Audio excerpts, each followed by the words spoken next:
Hey, bring me some tea now, demanded John. Hold on, I'm doing the dishes, she replied, trying to balance the plates in the sink. What is it? Stop that and bring me the tea quickly. Can't you follow my orders? John's tone grew impatient. But she hesitated, glancing at the pile of dishes waiting to be cleaned. What a useless wife you are, remarked her mother-in-law. Make me some sweet coffee, please. But there are so many dishes to do, she pleaded, feeling overwhelmed. Leave them for later. Just do what we say, useless wife, John's mother added sharply. As she stood there, torn between the demands of her husband, John, and her imposing mother-in-law, she couldn't help but feel trapped in their expectations. John lounged in the living room, engrossed in his phone, acting as if he owned the place. Meanwhile, my mother-in-law sat at the kitchen table, maliciously eyeing me while indulging in a cake she had taken from the fridge. She could have easily made her own coffee, but she seemed to relish bossing me around, finding pleasure in making demands. I'm Hannah, a 30-year-old working mother. I married at 25, had a child, and returned to work soon after.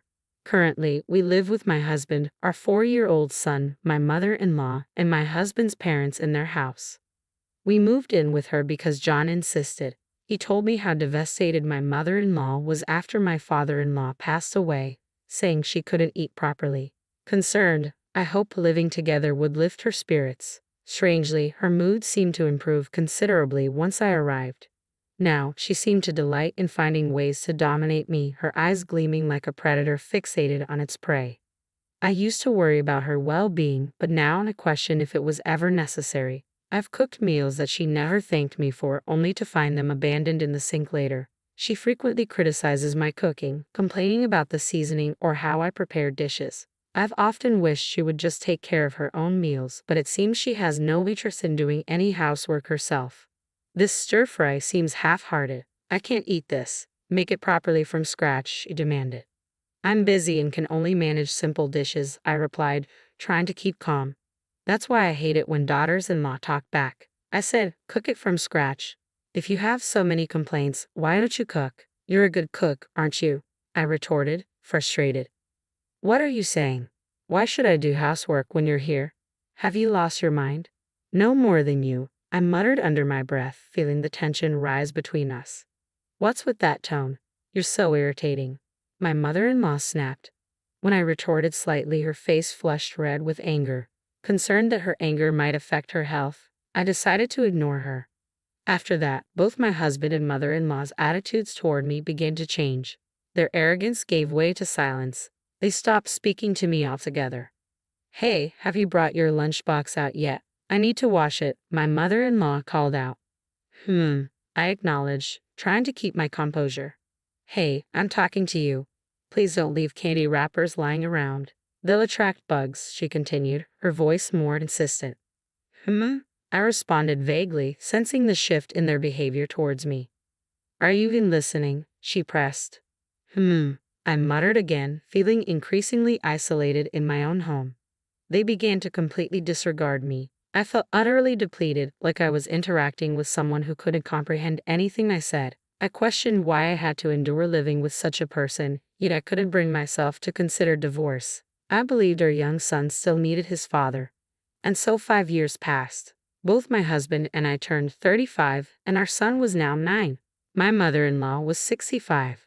How much longer will I have to endure this kind of life? I feel invisible. It's as if my existence doesn't matter at all. I feel utterly absurd, I muttered to myself on my way home from work. At home, the only person who spoke to me was my son. If even he were to reject me, I feared I would truly become superfluous. I felt a profound sadness, as if I were deemed unnecessary in this world. Upon arriving home, I immediately began cooking. Everyone must be hungry, I thought, opting to prepare a spread of delicious Chinese dishes. I whipped up mapo tofu, crispy fried chicken, and a colorful stir-fry with bell peppers and sliced pork. However, John surprised me by requesting mayonnaise for his fried chicken. After what felt like an eternity of silence, he finally spoke up. Bring me the mayo. Sure, here you go, I replied, retrieving the mayonnaise from the fridge and handing it to him. His first words to me in a long while weren't a compliment on the meal or a thank you, but a simple demand. I felt increasingly frustrated. Then my mother-in-law turned to me with a malicious expression. Clean the toilet, she ordered, her tone cutting through the air with disdain. What? Clean the toilet right now, my mother-in-law demanded abruptly. I'll do it later. Please don't bring that up while we're eating. It's unpleasant, I replied, trying to keep my composure. What? Her voice hardened. Just like your heart. What? You really know how to get under my skin, don't you? I retorted. My mother-in-law erupted in anger, pushing her dishes aside and storming back to her room, screaming in frustration. I couldn't fathom why she had the audacity to demand to clean the toilet during a meal. It seemed like she just wanted to antagonize me. Didn't she find it distasteful and inappropriate to bring up such things during dinner? If she were reasonable, she wouldn't have said it at all. When I pushed back a little, my mother-in-law became angry, prompting my husband to intervene and demanded apology. What the hell are you saying to my mom? Apologize, he insisted. No, why should I? I retorted, bewildered. So, after 5 years, that's all you have to say. His tone was accusatory. You think you are? I'm your husband, so don't talk back, he asserted firmly. Oh, so now you care about being a husband, I scoffed. If I had been treated better, maybe I would have acted more like a wife should. But you've ignored me all along. Why did you do that? Because of your attitude. I thought you needed to be taught a lesson, John replied defensively. I see. It doesn't matter to me, I replied coolly. Hey, where do you think you're going? I've lost my appetite. I'm going back to my room, John declared, pushing his plate away. I finished my meal in silence and quickly retreated to my room. Ever since our relationship with John had grown cold, we'd been sleeping in separate bedrooms. I opened my laptop and accessed divorce papers online. It's amazing how convenient it is these days. You don't even need to go to the courthouse. I swiftly filled them out and placed them in front of John. Hey, I'm going to file these, I announced firmly. Oh, what's this? John exclaimed, surprised. As you can see, they're divorce papers, I replied calmly. Wait, divorce? Are you serious? John appeared flustered, his disbelief evident. I remained composed. John might have assumed he'd never face divorce papers, but I had reached my limit. Living in the same house with my in-laws had become unbearable. Even if we moved out, I doubted our relationship could improve. He showed no signs of changing, and I couldn't muster the confidence to keep trying. Why are you suddenly bringing up divorce? This isn't like you, John questioned, struggling to comprehend the situation. You always took me for granted and ignored me, didn't you? I've reached my limit. I don't see any reason to stay with you anymore, so I want to end it, I asserted firmly. What? Are you saying you're going to leave me? I don't know what to say, John responded, visibly taken aback. At that time, John was unemployed. He had previously worked in a corporate job but had been fired due to multiple issues. Despite his efforts to find new employment, he seemed to have lost his motivation. It felt like I was the one supporting him financially. John used to boast about providing for me and our child, especially during my maternity leave. However, it was just that, a leave, not unemployment. His superiority complex often injured me. I funded our baby's needs like clothes and formula from my own savings, and it seemed like he didn't care about our child at all. John used to be so arrogant, but now that he's unemployed and dependent on me for support, leaving would create difficulties, especially since his mother, my mother-in-law, isn't receiving any pension. His father, who was self-employed, apparently avoided paying into a pension fund, leaving them ineligible for survivors' benefits. Despite being 65, he hasn't received any old age pension because his father considered it a waste. But didn't you anticipate this trouble when he wasn't contributing to his pension? What do you plan to do, leaving us in this situation? John questioned anxiously. I'll live with our son, just the two of us. It's simpler that way, I replied calmly. I won't allow it. Please give me custody. You're unemployed now. You can't support him without working. I've been the one supporting this household, but I want to be with Jacob. Just give me custody, John insisted. Don't act so righteous when you've never truly cared about Jacob, I countered, feeling the weight of the situation pressing down on us. While we argued, my mother-in-law emerged from her bedroom, her voice rising in anger. Who do you think you are? You're so selfish. Don't you have any desire to contribute to this household? She accused. No, I don't, I retorted defiantly. Don't talk back, you're just a daughter-in-law. If you leave, how are we supposed to manage? She continued, her frustration evident. Why don't you ask your boyfriend to lend you some money? I countered sharply. What? Her expression turned to shock.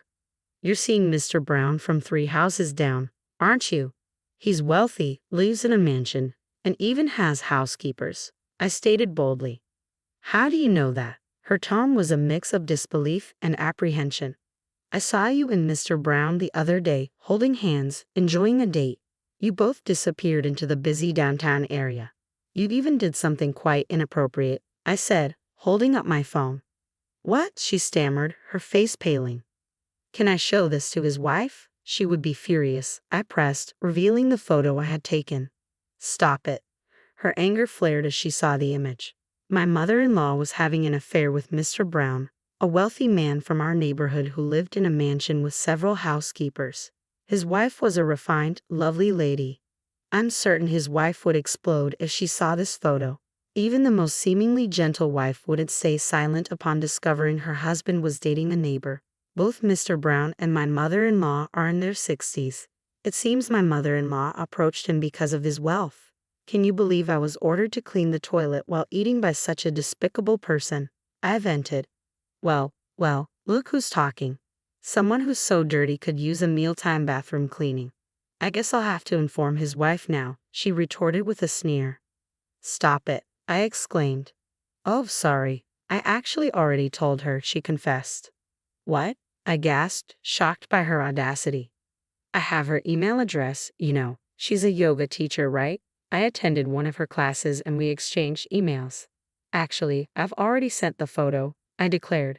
No, my mother-in-law exclaimed in horror.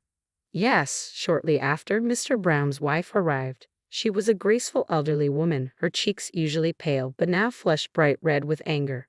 You've been seeing my husband, she accused my mother-in-law. That's, Hannah told me how despicable you are. My mother-in-law attempted to defend herself. But I was lonely, she pleaded, her voice tinged with desperation. I don't care about your circumstances. I'm furious. While I'm divorcing my husband, you were also to blame. Reflect on your actions, Mr. Brown's wife declared sternly.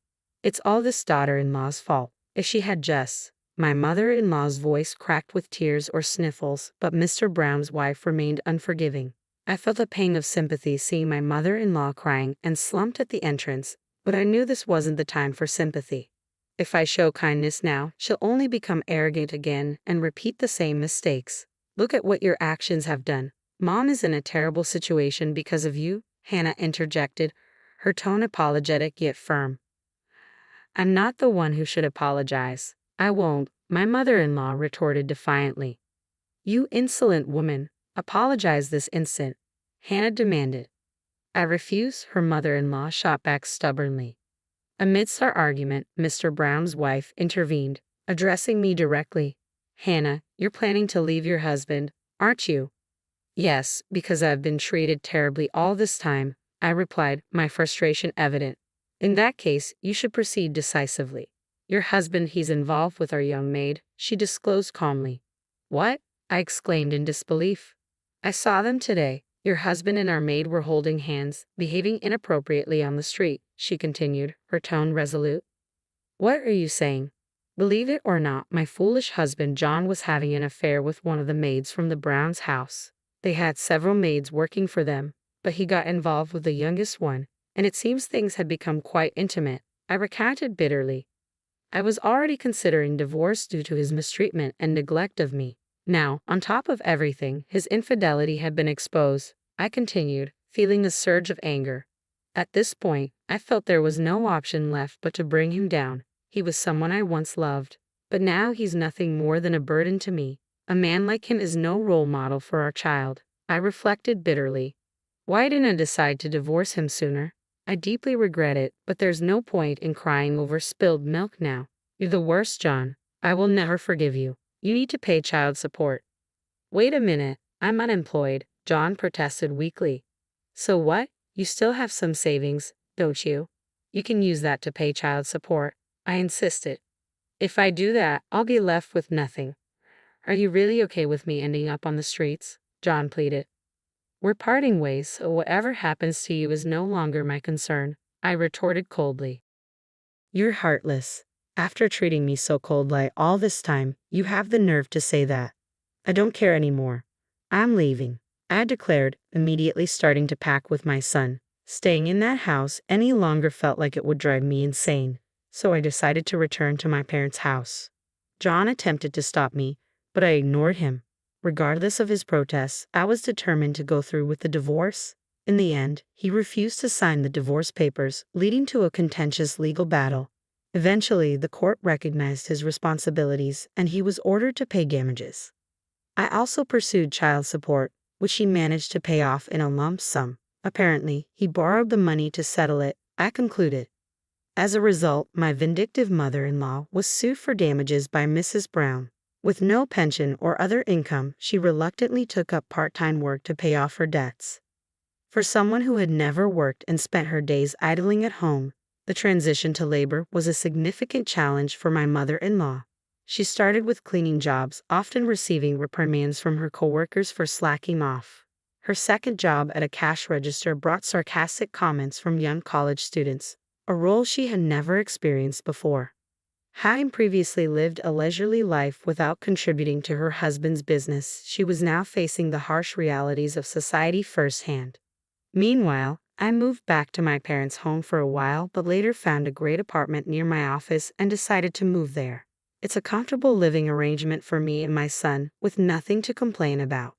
I asked my son if he missed his father, but he simply replied, "Not at all." It made me realize that divorcing him sooner might have spared our son from negative influences. Moving forward, I'm committed to working hard in every aspect of life to ensure my son never has to endure hardships.